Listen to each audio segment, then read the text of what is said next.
Bonjour à vous. Vous vous êtes récemment luxé la rotule, aussi appelée patella, au niveau du genou, ou vous avez souvent des luxations. Vous vous posez des questions justement sur comment ça se fait, quelles sont les causes, les symptômes, que faire, quel traitement mettre en place, quel temps de guérison.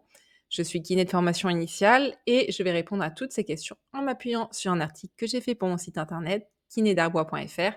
Vous trouverez le lien dans le descriptif de la vidéo ci-dessus pour toutes les informations complémentaires. Ici, j'en fais un résumé que j'espère digeste et rassurant aussi pour vous. Donc déjà, qu'est-ce qui se passe quand on se luxe la rotule? Il existe 2 grands types de luxation de rotule. La luxation totale ou complète, ça veut dire que la rotule, elle va sortir complètement de sa position normale dans la rainure du fémur où elle glisse quand on plie et tend le genou. Et sinon, il existe aussi la subluxation ou luxation partielle. Ça veut dire que la rotule, elle se déplace pas complètement hors de sa rainure, mais elle glisse partiellement, en dehors de sa position normale. Et enfin, on parle parfois aussi d'instabilité de rotule pour désigner une subluxation, mais en fait, c'est un terme plus général qui est parfois utilisé pour dire qu'on a une sorte d'instabilité de la rotule où on a l'impression qu'elle glisse et qu'elle lâche très souvent sans qu'elle se dépasse complètement en dehors de la gaine. Donc, dans un cas comme dans l'autre, on peut avoir associé à cette luxation une fracture, mais c'est pas du tout toujours le cas. Et donc, si on a une fracture en plus, eh bien, effectivement, il va y avoir un autre axe de prise en charge. J'ai fait du contenu dessus vers lequel je vous renvoie si c'est votre cas. Là, on va parler du cas où vous avez uniquement une luxation ou une subluxation. Heu, dans les 2 cas, la rotule, que ce soit une subluxation ou une luxation totale, elle peut, se déplacer de différentes façons. Soit elle se déplace latéralement, ça veut dire sur le côté, vers l'extérieur de la cuisse et c'est le plus souvent le cas. Soit elle se déplace de côté, mais vers l'intérieur. Soit elle se déplace de haut en bas, donc c'est-à-dire vers le haut, la luxation de rotule supérieure ou inférieure. Ça, en général, vous tant on se rend compte tout de suite qu'on se fait une luxation de rotule. Par contre, si on n'est pas, on connaît pas forcément très bien son corps, on se rend pas spécialement compte de dans quel sens elle est partie. Ça, ce sont vos professionnels de santé en général qui vont vous dire. C'est juste à titre informatif parce que ça change pas énormément de choses derrière dans le traitement qui va être mis en place. C'est la radio qui permet vraiment d'objectiver tout ça et parfois d'autres examens de type imagerie ou IRM. La radio, elle permet aussi de voir s'il n'y a pas une fracture associée. Alors, quels sont les symptômes d'une luxation de la rotule? Si c'est la première fois et qu'il y a une luxation complète, en général, ça passe pas inaperçu quand même, hein. Il y a une douleur importante, il y a le genou qui gonfle, il y a une déformation qui est visible à l'œil nu. La rotule, elle est vraiment pas au même endroit quand vous comparez avec l'autre côté et vous avez du mal à plier le genou et à prendre appui sur la jambe. Alors, c'est rare qu'elle survienne de manière spontanée, hein, ces luxations de rotule. En général, c'est suite à un gros choc, un accident de la route ou une chute. Là, vous avez en photo un genou avec une luxation, totale de la rotule et latérale, vers l'extérieur. C'est le type de luxation qu'on disait le plus fréquent.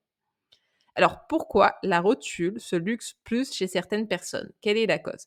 Alors comme pour, beaucoup de maladies et accidents, de la vie de ce type, eh bien, il y a certaines personnes qui ont des prédispositions, notamment génétiques, à se luxer plus que d'autres. C'est comme ça et 15 à 60 ça veut dire qu'en gros, allez, jusqu'à une personne sur 2 qui a eu une fois une luxation de la rotule, elle en aura au moins une autre au cours de sa vie. Ça veut dire que vraiment il y a ce côté prédisposition aussi.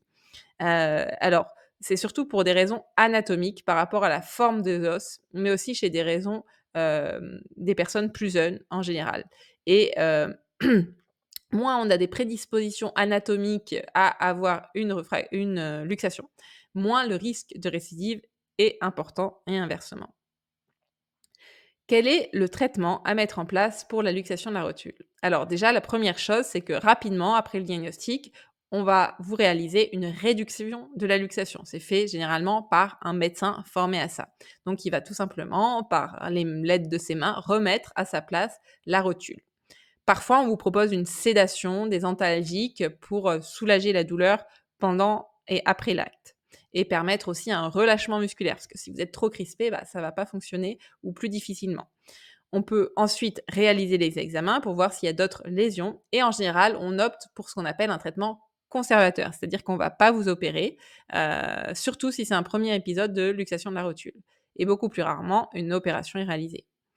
En général, on va vous mettre une attelle ou un plâtre pour immobiliser et inciter la rotule à bien rester à sa place, que vous ayez d'ailleurs été opéré ou non. En général, on la garde 3 à 6 semaines, ça va dépendre de plein de facteurs, mais aussi tout simplement de l'équipe médicale sur laquelle vous tombez.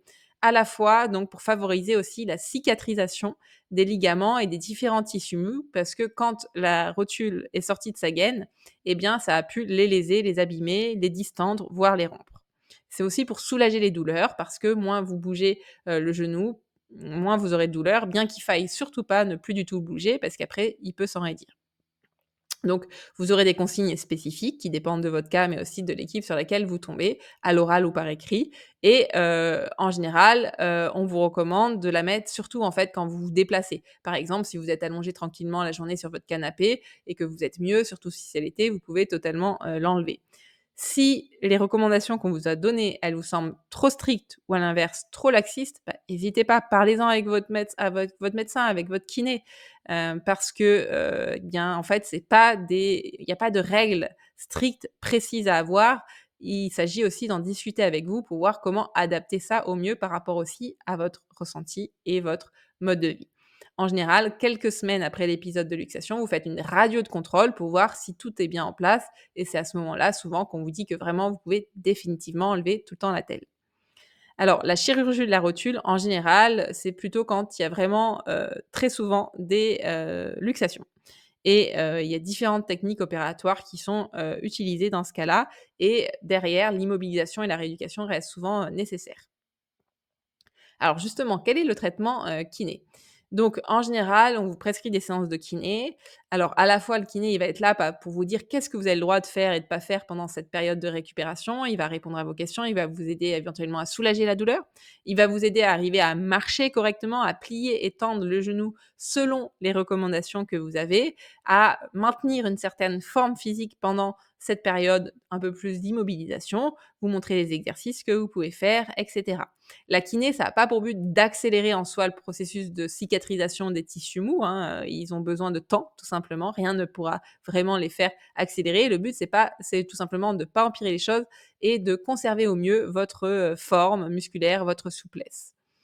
Il y a pas de nombre minimal de séances de kiné, vous pouvez les arrêter à tout moment. Certaines personnes auront besoin juste de 3, 4 séances, certaines pas du tout et certaines auront besoin de plus de 10 séances. Le but principal, après cette phase de, cicatrisation, ça va être vraiment de retrouver les amplitudes totales, vérifier que vous retrouviez bien la flexion et extension totale et une bonne stabilité du, genou, surtout si vous faites des sports qui sollicitent beaucoup de genoux.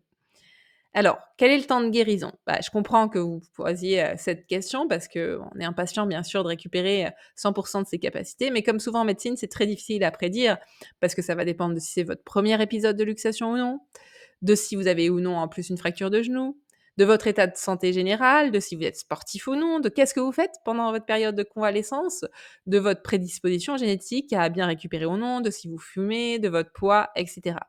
Donc en gros, les délais de récupération moyens, je vous les ai indiqués dans l'article. Vous avez beaucoup moins de douleur au bout de quelques jours à quelques semaines après, la luxation.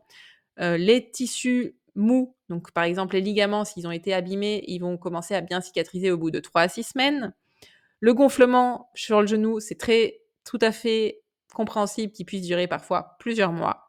C'est pas forcément un signe de gravité ou d'inquiétude, même si ça peut être contraignant et source d'inquiétude pour vous. En soi, ça veut pas du tout dire que vous récupérez pas bien. En général, vous pouvez reprendre la marche avec des béquilles éventuellement et la telle tout de suite, en limitant bien sûr le périmètre de marche en fonction des douleurs et de votre ressenti. Le travail, bah, c'est pareil, ça dépend beaucoup de votre type de travail. En général, si vous avez un travail très physique où vous marchez, vous travaillez par exemple pour un drive, bah, voilà, vous allez plutôt reprendre au bout de 2, 6 mois. Même chose pour les sports un petit peu plus intensifs, sachant qu'il y a une personne sur 2 qui a des difficultés quand même à reprendre les sports dans les 6 mois qui suivent, la luxation. et en général, 6 mois après l'opération, il y a, 6 personnes sur 10 qui sont encore un petit peu gênées dans leur quotidien par rapport à cette luxation. Donc vous voyez que c'est quand même quelque chose qui peut mettre du temps. Il y a quand même 4 personnes sur 10 qui ont plus aucune gêne au bout, de 6 mois, mais voilà, c'est pas non plus source d'inquiétude plus que ça parce que, bah, il y a des gens, 6 personnes sur 10 qui ont besoin de plus de temps que 6 mois pour récupérer à 100 notamment dans les activités, sportives. Est-ce qu'on peut marcher avec une luxation de la rotule? Tout à fait. Dans l'immense majorité des cas, c'est le cas. Vous aurez peut-être besoin de béquilles si vous avez l'impression d'avoir besoin pour plus de stabilité, mais c'est tout à fait, possible. Voilà pour ce que je vais vous dire sur les luxations rotules, la récupération, la rééducation après. Si vous avez des remarques, des questions, rendez-vous en commentaire sous cette vidéo. Je passe très souvent pour y répondre si je le peux. Bonne récupération à vous.